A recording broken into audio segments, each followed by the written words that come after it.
Everybody, we continue along here on TYT Sports. Rick Strom, Jayar Jackson, and Antoine Broxsie, former collegiate basketball player, D1 basketball player, I believe at Minnesota and Oklahoma State, Minnesota, correct? State, yeah. All right, sweet. And also played abroad in Europe. Before we get into your story and playing in China as well, I just wanted to get your take on this.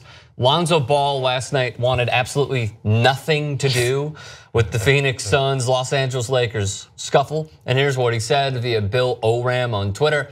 When asked about staying out of the scrap between Kentavious Caldwell-Pope, you're down with KCP, and Tyler Ulis, he said, quote, "It's the NBA. People ain't really gonna fight, so I ain't trying to get no tech." Now, he literally walked away from the scuffle that was. So as a former player, your thoughts on a rookie being like, nothing is gonna happen, there's no reason for me to get involved, there's no reason for me to even try to pretend like I'm getting involved, I'm just gonna go back to the huddle and just listen to coach. If any of my teammates would see this, they'll be like, well, Broxsie, you know, the answer I'm about to give, they'll be like, Broxsie, that's not you. But, you know, as an older player, I understand what he's saying, but in terms of all of that, no, I would, like my younger days, we would have been fighting in the locker room. What would you have said to him? If your teammate walked away like that? Oh, yeah. What would you have said to him in the locker room? If you look at YouTube, and when I was at Minnesota, we got into a fight with the Philippines national team. Coach, I played for Coach Haskins, and Coach Haskins was calling. He said, I looked at the tape. There was some guys that wasn't in the fight. I need to know who's going to fight with me. You know, that's one thing about players. We need to know who's going to. When we're in a scuffle, we need to know who's going to be there with us at all times. Right. But that's team. That's what you call team camaraderie. Right. How exactly did that start, by the way? Oh, they would be in rough houses. If you ever seen Philippines players, they're rough houses, and they hit this dude named Miles Tarver. He's from San Francisco. Went to school with Jason Kidd. He hit him, and Miles bowled him dead in the mouth, and it went down.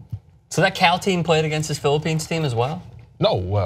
This was when I was in Minnesota. Oh, okay. It's at University of Minnesota. Okay. This was when exhibition games we were able to play overseas teams and stuff like that.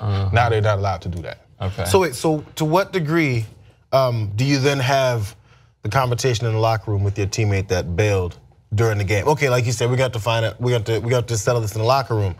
How serious is that fight? Is that just you gonna pin his ass down and make sure he remembers? What happens is, chances are you won't get into a fight. What happens is the other players will talk about it, and he's gonna feel bad about it. And he may say something, you know, and whatever, but I'm gonna look at him and be like, you know, I can't go out with you. I can't hang out with you. I just have to deal with you on a different wavelength. How tall are you? 6'11". Okay. Does it matter that he's 6'6" and weighs $190? That he may not do much in I'm saying, like, because this was my thought. Lonzo looked at the fight. He's a 19-year-old. By the way, Tyler Ulis is like 5'9". Just throwing that in there. He's a 20-year-old rookie. Yes, he's 5'9", but he's probably has some level. And by the way, this is not my excuse for me. I'm just saying, I'm thinking about the way Lonzo looks at things.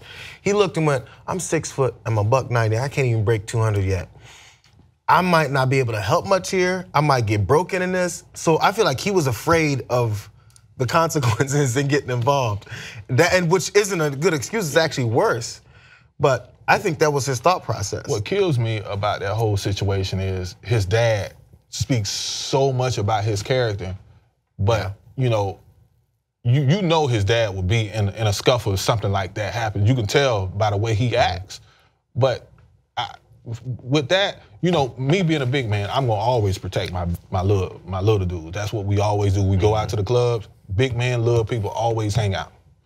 We go out in the street, big man, little people always hang out. Because, you know, I'm the enforcer. Just like Charles Barkley was with Jordan. Right. You really honestly think somebody gonna run from a fight if you have Charles Oakley on your team, Xavier McDaniel and all these guys? Come on, man. Charles Oakley, man, I ain't heard those names in a while. Yeah. Well, you heard Charles's name because of James Dolan being. But shoot, you see what he did? He went down and tried to fight him. He don't play that game. It took 4 security guards to hold him back. Yes. And you know, you see the whole crowd. They loved him. Yeah, completely. But that's what goes on in the locker room, man. That right there. If he why would you go to Twitter and say something like that? That's. Well, he said it to a reporter, and then the reporter put it out on Twitter. Oh, so okay. it was in the post game. But I would never say nothing like You that. just got to keep quiet even when the reporter asks you about it. That's bulletin board material. Right.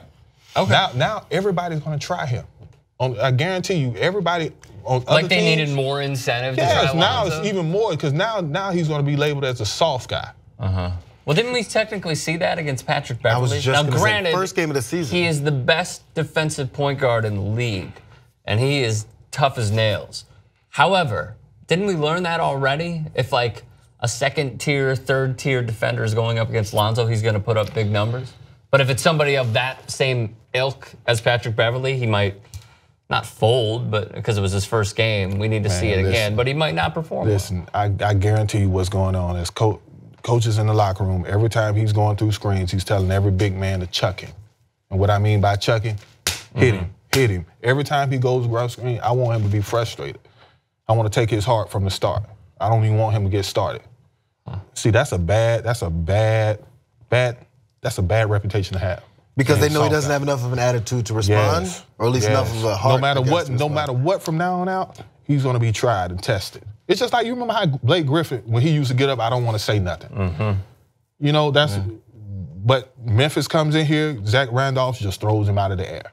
Every time he goes to the hole, he's going to be taken out. He's going to be tested. Yeah.